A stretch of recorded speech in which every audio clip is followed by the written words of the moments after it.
The Ronin network, which is used for a game called Axie Infinity, loses 173,000 tokens in Ethereum and about 25 million in USDC.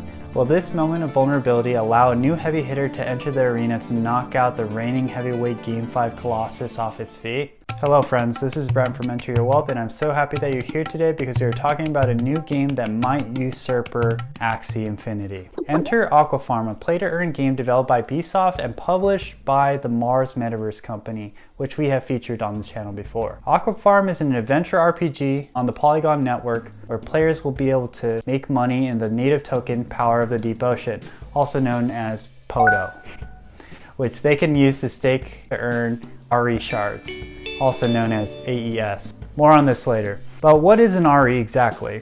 I actually have no idea how to pronounce it, maybe it's just R, but at least I know the plural and singular use of RE is RE. Back to what an RE actually is. They are the Pokemon of this universe, cute little fairies that protect the ocean depths, and possibly your favorite little money-making best friend. AES will be used to purchase RE NFTs and Guardian NFTs. Everybody starts with a non-NFT RE until they earn enough AES to earn an NFT type RE, which will help when approaching more difficult dungeons.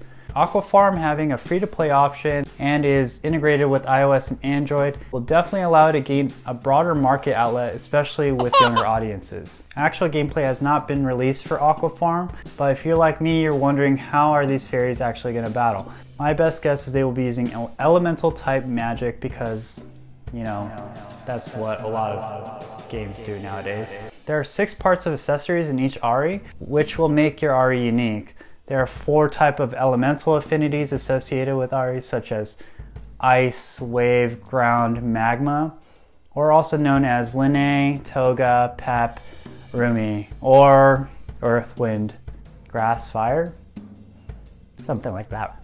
Each of these elements have an advantage or disadvantage versus a different element, kind of similar to Pokemon in that regard, or Avatar. Each RE starts at level 1. To level up your RE, you must use an evolution stone, which can be bought with PODO. Each RE can have a different rarity, such as normal, rare, epic, and legendary. And to evolve to these rarities, you're going to have to use some good old DBZ tactics and Fusion Ha to level 30 REs to get that higher rarity. You're also able to buy RE Mystery Egg NFTs in the pre-sale if you happen to be lucky enough to get whitelisted. There are actually 2 opportunities to get whitelisted at the end of this video, so if you're interested, stay tuned or skip ahead, I really don't care.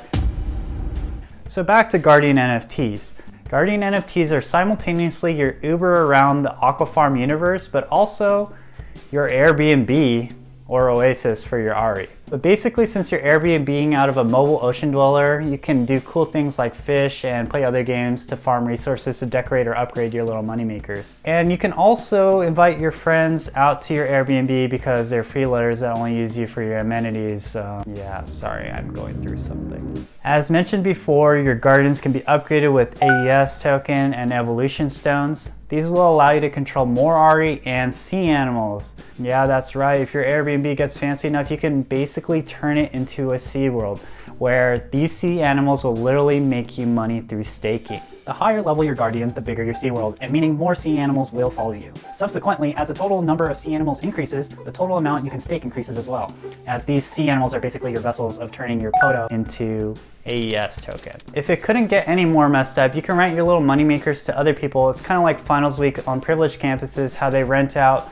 puppies that are supposed to de-stress you, which is actually impossible when your physics professor has been gaslighting you into thinking that E equals MC squared is more important than knowing how to socialize with the opposite sex. And when you think there couldn't possibly be any more NFTs in this game, oh no, you're so very deeply wrong. Enter farm NFTs. They're a piece of sea/land that can be owned by players, and for some reason, dungeons can appear on these said farms.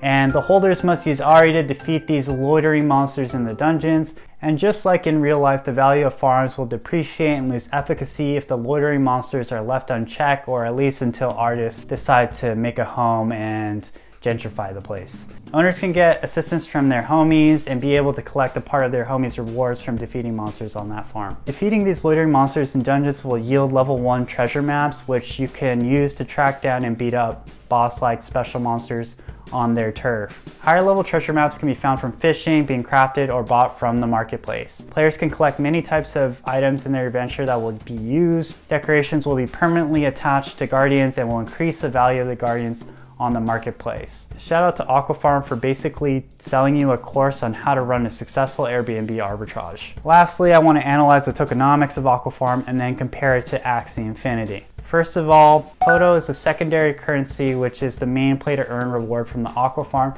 but guess what? It has an unlimited supply. But if we've learned anything from the Federal Reserve and their money printing from the last few years, this is no bueno. According to AquaFarm, this is so they can always be able to adjust supply in proportion to their player base. Obviously, we'd have to trust them on this, as they can really make the price go to zero if they keep printing Poto. Fortunately, there's a counterpart to Poto, which we've talked before, which is deflationary, which is AES token. Basically, which has a total supply of 1 billion coins. Comparing AXS, Axie Infinity's native token, to AES, almost everything is virtually similar, except a couple things I will mention in a second here. 20% is used for play-to-earn rewards, 30% is for staking rewards. There's a 25% to 30% discrepancy for the team, as AES is giving less money to their team than Axie is.